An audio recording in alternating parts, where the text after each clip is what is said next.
Relationships, according to me, is built on three things: respect, love, and trust.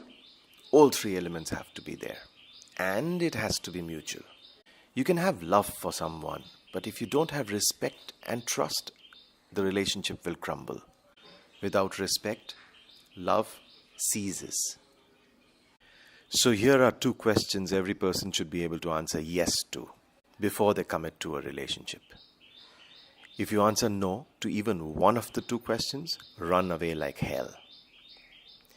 Are you treated with respect at all times? That's the first question. The second question is, does this person inspire you to be a better human being?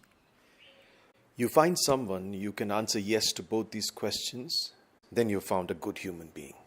And to choose wisely is in our hands. Even if we cannot change all the people around us, we can change the people we choose to be around. We can choose who we want to spend time with, who we want to have a relationship with. Life is too short to waste our time on people who don't respect, appreciate, and value us. We must spend our life with people who make us smile, laugh, and feel loved, and be with people who respect us.